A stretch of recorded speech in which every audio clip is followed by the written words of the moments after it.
எல்லோருக்கும் வணக்கம். This is Raghugopal. இந்த வாரம் ஸ்டாக் மார்க்கெட்டை டிரைவ் பண்ணக்கூடிய, ஸ்டாக் மார்க்கெட்டை அஃபெக்ட் பண்ணக்கூடிய முக்கியமான நியூஸஸ் என்னென்ன, அதே நேரம் இந்தியன் ஸ்டாக் மார்க்கெட்டில் நிஃப்டி, பேங்க் நிஃப்டி இந்த இண்டெக்ஸ் உடைய லெவல்ஸ் அண்ட் டெக்னிக்கல் லெவல்ஸ் என்னென்ன, எந்த செக்டார் பெஸ்ட்டாக பெர்ஃபார்ம் பண்ணியிருக்கு, பெஸ்ட் ஸ்டாக்ஸ், இதை பற்றியான அப்டேட்ஸ் இந்த வீடியோவில் பார்க்கலாம். Let's C.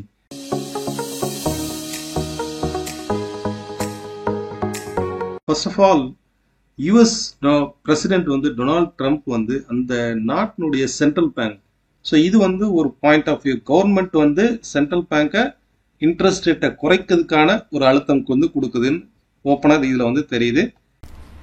ரெண்டாவது முக்கியமான ரீசன், இன்ட்ரெஸ்ட் ரேட்டை குறைக்கணும் அப்படின்னா எக்கனாமிக் டெவலப் ஆகணும், எக்கனாமி ஸ்ட்ரென்த் ஆகணும். அப்படி இருந்ததுன்னா இன்ட்ரெஸ்ட் ரேட்டை ரியலி குறைக்கிறதுக்கு சான்ஸ் இருக்கு. ரீசெண்டாக வந்த நான் ஃபார்ம் பேரோல் டேட்டா, யூஎஸ்ல நான் ஃபார்ம் பேரோல் டேட்டா பாசிட்டிவா வந்திருந்தது, எக்ஸ்பெக்ட் பண்ணதை விட அதிகமாகவே பாசிட்டிவா வந்தது. ஸோ இதுவுமே ஒரு அட்வான்டேஜ் தான். Third Q4 result. யூஎஸ்லயும் இந்த Q4 ரிசல்ட் சீசன்ல ஆவரேஜா இது வரைக்கும் வெளிவந்த ஸ்டாக் ரிசல்ட், Q4 ரிசல்ட்ஸ்ல ஏர்னிங் பெட்டர் தென் எக்ஸ்பெக்டடாவே இருந்தது. அதாவது நம்ம அனாலிஸ்ட் கணிச்சிருந்ததுல விட கிட்டத்தட்ட 7% அபவ் ஆவரேஜாவே இருந்தது. இதுவுமே ஒரு பாசிட்டிவ் தான். ஒன்லி திங், இப்போ இருக்கக்கூடிய சிச்சுவேஷன்ல ஒரு அன்சர்டனிட்டியா இருக்கிறது இந்தியா பாகிஸ்தான் இந்த பார்டர் டென்ஷன் தான். ஸோ இது ஓரளவுக்கு நலிஃபைட் ஆயிடுச்சு அப்படின்னா தொடர்ந்து ஸ்டாக் மார்க்கெட் அப் ட்ரெண்டா இருக்கிறதுக்கு சான்ஸ் இருக்கு. பொதுவாகவே இன்ட்ரெஸ்ட் ரேட் குறைக்கும் போது ஸ்டாக் மார்க்கெட் கண்டிப்பா ஒரு ரேலி இருக்கு. ஏன்னா இது ஆல் ஓவர் வேர்ல்டு மார்க்கெட்ல அஃபெக்ட் ஆகும். ஓகே, ஸோ இந்தியாவில் உள்ளது வேற, பட் ஆல் ஓவர் வேர்ல்டு மார்க்கெட்டை ஒட்டி தான் எப்போதுமே ஸ்டாக் மார்க்கெட் நகரும். ஓகே, டெக்னிக்கல் பார்ட் வருவோம். அட் பிரசன்ட் இன்டர்நேஷனல் மார்க்கெட்ல நிஃப்டி 128 பாயிண்ட் பாசிட்டிவா ட்ரேட் ஆகிட்டு இருக்கு. டெக்னிக்கலா பாத்தீங்கன்னா ஓவராலா இந்த சைட்வேஸ் மார்க்கெட்ல சி பாயிண்ட் சப்போர்ட் எடுத்து அப்சைட் ரைஸ் ஆகுது.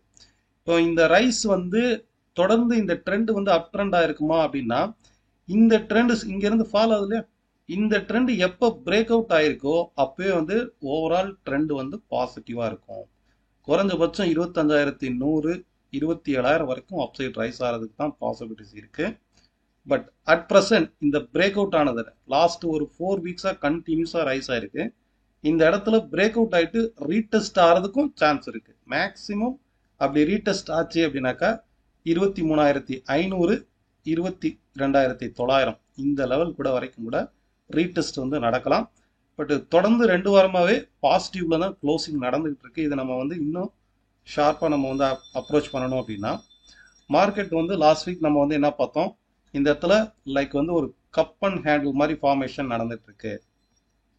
ஓகே, ஸோ இந்த கப் மாதிரி இருக்கு பார்த்தீங்களா, இந்த சேனல் பிரேக் அவுட் ஆச்சுன்னா ஒரு ஸ்ட்ராங்கா அப்சைட் ரைஸ் ஆகும் அப்படின்னு தான் பார்த்தோம். பிரேக் அவுட் ஆகிட்டு ஷார்ப்பா ஃபர்ஸ்ட் லெவல் டார்கெட் ரீச் ஆயிட்டு அகைன் கீழே ஃபால் ஆயிருக்கு. இப்போ இது தொடர்ந்து அப்சைட் ரைஸ் ஆகுமா அப்படிங்கிறது, மார்க்கெட் இந்த மாதிரி கப் அண்ட் ஹேண்ட்ல நம்ம பார்க்கும்போது இந்த லோ இருக்கு பாருங்க, இந்த கேண்டலுடைய இந்த லோ, அதாவது 24,200 இதுக்கு மேல ட்ரேட் ஆகிற வரைக்கும், அழகு இது 24,200 இதுக்கு மேல ட்ரேட் ஆகிற வரைக்கும் சைடுவேஸ் அப் ட்ரெண்ட் பாசிட்டிவ் தான். திடீர்னு ஒரு நாள் கேப் அப் ஆகும், அப்சைட் ரைஸ் ஆகும், அகைன் ஃபால் ஆகும், அகைன் ரைஸ் ஆகும். எப்போ குரூஷியல் லெவல் 24,200 பிரேக் ஆகுதோ, இந்த லெவல் பிரேக் ஆகுதோ, அப்போ இந்த கப் அண்ட் ஹேண்டில் ஃபெயிலியர்னு அர்த்தம். So down side trend change ஆகும். அன்டில் அதர்வைஸ் இதுக்கு மேல ட்ரேட் ஆகிற வரைக்கும், ஈவன் நாளைக்கு கேப் டவுன் ஆனா கூட 24,200ங்கிற லெவலுக்கு மேல ட்ரேட் ஆகிற வரைக்குமே எப்போ வேணாலும் சைடுவேஸ் அப் ட்ரெண்டா ரைஸ் ஆகலாம். அதுலயும் இந்த அப்சைடு சேனல் இருக்கு பாருங்க, இந்த சேனலோட அப்சைடு இதுக்கு மேல ட்ரேட் ஆகும்போது இன்னுமே பாசிட்டிவா இருக்கும். அதாவது 24,420க்கு மேல ட்ரேட் ஆகும்போது மோர் பாசிட்டிவ். ஓகே, இடைப்பட்ட இந்த லெவல்ல கொஞ்சம் வாலட்டாலிட்டி எடுக்கிறதுக்கு சான்ஸ் இருக்கு. ஸோ நாளைக்கு மார்க்கெட் ஓப்பன் ஆகும்போது இந்த குறிப்பிட்ட லெவல்ஸ்க்கு மேல ட்ரேட் ஆகும்போது பாசிட்டிவான இருக்கிறதுக்கான சான்ஸ் இருக்கு. பை சைடுல இருக்கிறதுக்கு செக் பண்ணி பாருங்க. நீங்க உங்களுடைய அனாலிசிஸையும் செக் பண்ணி பாருங்க. நான் இப்போ வச்சிருக்கிறது 30 மினிட்ஸ் டைம் ஃப்ரேம்ல வச்சிருக்கிறேன். நெக்ஸ்ட் பேங்க் நிஃப்டி பார்க்கலாம். பேங்க் நிஃப்டியை பொறுத்தளவுக்கு இந்த ரீஜனில் நமக்கு ஒரு double top or triple top ஜோனில் மார்க்கெட் வந்து ட்ரேட் ஆகுது. டாப்பில் அதாவது அப் சைடை பொறுத்தளவுக்கு 55,975. ஓகே, டவுன் சைடில் வித்தின் இந்த ரீஜன் வந்து நமக்கு சப்போர்ட்டாக இருக்கும். இதில் பாருங்க. ஸோ ஓவரால் ஒரு ஹாரிசாண்டல் சேனலில் ட்ரேட் ஆகுது. ஓகே, ஸோ பேங்க் நிஃப்டியை பொறுத்தளவுக்கு இன்கேஸ் நாளைக்கு வித்தின் இந்த சேனலுக்குள்ள 54,300 டாப்பில் 56,000 வச்சுக்கோங்க. கரெக்டாக 55,950 மேக்ஸிமம் 56,000 இந்த ரீஜனுக்குள்ள ஒரு ரேஞ்ச் பவுண்ட் மார்க்கெட்டாக தான் இருக்குது. இங்கே பேங்க் நிஃப்டியை ட்ரை பண்ணுறதை விட நிஃப்டி தான் மோர் பாசிட்டிவ். ஏன்னா ஆல்ரெடி நமக்கு வந்து கப் அண்ட் ஹேண்டில் வந்து அப்சைடு பிரேக் அவுட் ஆகி நிற்குது. இந்த லெவலுக்கு மேலே கேப் அப் மேட்ச் அப்படின்னாலே மார்க்கெட் வந்து பாசிட்டிவாக இருக்கிறதுக்கான சான்சஸ் வந்து இருக்குது. மோஸ்ட் ப்ராபபிளி நிஃப்டி என்ன வேலை போதோ அதே வேலை தான் சென்செக்ஸும் நகரும். ஈவன் நிஃப்டியை விட சென்செக்ஸ் வந்து இன்னுமே பாசிட்டிவாக தான் இருக்குது. ஏன்னா இந்த சேனல் வந்து இந்த head and shoulder pattern R cup and handle pattern வந்து இன்னுமே பாசிட்டிவாக சென்செக்ஸில் இருக்குது.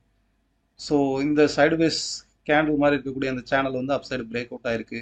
ஸோ ஃபர்தராக சென்செக்ஸை பொறுத்தளவுக்கு கேப் அப் ஆகும்போது ஒரு ஸ்ட்ராங் அப்சைடு 81,800 82,800 வரைக்கும் அப்சைடு வந்து ரெசிஸ்டன்ஸ் லெவல்ஸ் வந்து இருக்கு. ஃபர்ஸ்ட் ரெசிஸ்டன்ஸ், ஏன்னா இது வந்து கேப் அப் ஆச்சுன்னா இந்த ப்ரீவியஸ் ரெசிஸ்டன்ஸ்லாம் பிரேக் பண்ணிட்டு போயிடும். ஸோ இப்போ ரைட்டும் வந்து 80,500 ட்ரேட் ஆகிருக்கா, க்ளோஸ் ஆயிருக்கா. 81,800 82,800 இது ரெண்டு லெவலுமே அப்சைடு ரெசிஸ்டன்ஸாக இருக்கும். செக் அவுட் பண்ணி பாருங்க. நீங்கள் உங்களுடைய ஓன் அனாலிசிஸையும் செக் அவுட் பண்ணி பாருங்க. இதில் செக்டார் வைஸ்ன்னு பார்க்கும்போது இப்போ ரைட்னோ யூஎஸ் மார்க்கெட் வந்து ஒரு ஸ்ட்ராங் ரீபவுண்ட் ரேலியில் இருக்கு. அப்போ யூஎஸ் மார்க்கெட் பொதுவாக ரேலியில் இருக்கும்போது ஐடி ஸ்டாக்ஸ் ரைஸ் ஆகும். அதே நேரம் இந்தியன் ஸ்டாக் மார்க்கெட்டில் ஐடி ஸ்டாக் வந்து நல்ல பாட்டம் அவுட் ஆயிருப்பாங்க. தொடர்ந்து இந்த டாப்ல பிரேக் அவுட் ஆகும்போது இது கீழே ஃபால் ஆகும்னு சொன்னோம். கரெக்டாக நம்ம சேனலை ஃபாலோ பண்ணுறவங்களுக்கு தெரியும், கரெக்டாக ஃபால் ஆச்சு. இப்போ மார்க்கெட் வந்து நல்ல பாட்டம் அவுட் ஆயிருக்கு. இந்த சைடுவேஸ் மார்க்கெட்டில் அடுத்த ஸ்விங்குக்கு கரெக்டாக பாட்டம் அவுட் ஆயிருக்கு. இம்மீடியட் ரெசிஸ்டன்ஸ்னா 43,060, ஃபர்தராக அப்சைடில் 49,200 செகண்ட் ரெசிஸ்டன்ஸாக இருக்கும். ஸோ இப்போ இருக்கக்கூடியதில் வந்து ஐடி செக்டார் பாசிட்டிவாக இருக்குது. குறிப்பாக ஒரு ஸ்டாக் வந்து நம்ம செக் பண்ணி பார்ப்போம். சேம் ஒரு சைடுவேஸ் அப் ட்ரெண்டில் ஹெச்சிஎல் டெக்னாலஜி எடுத்துக்கோங்க. சி பாயிண்ட் சப்போர்ட்டில் இருக்குது. மினிமம் அப்சைட் ரெசிஸ்டன்ஸ் வந்து 1,840, ஃபர்தராக 2,100 வரைக்கும் அப்சைட் ரெசிஸ்டன்ஸ் வந்து இருக்குது. ஸோ இந்த ஸ்டாக் செக் பண்ணி பாருங்கள். அதே நேரம் இந்தியாவில் இன்கேஸ் ஒரு சர்ஜிக்கல் ஸ்ட்ரைக் மாதிரி நடந்தால் கூட டிஃபென்ஸ் செக்டாரில் வந்து ஃபோக்கஸ் பண்ணி பாருங்கள். மெட்டல்ஸ் அண்ட் டிஃபென்ஸ் செக்டாரில் வந்து ஃபோக்கஸ் பண்ணி பாருங்கள். இதில் ரீசெண்டாக நம்ம பார்த்தது இந்த ஒரு ஸ்டாக். நம்ம கண்டக்ட் பண்ணக்கூடிய ஆன்லைன் கிளாஸ் நெக்ஸ்ட் பேட்ச் வந்து May 8th வந்து ஸ்டார்ட் ஆகும். அண்ட் 10 days லைவ் மார்க்கெட்டில் எடுக்கக்கூடிய டைரக்ட் கிளாஸ் வந்து May 6th வந்து ஸ்டார்ட் ஆகும்.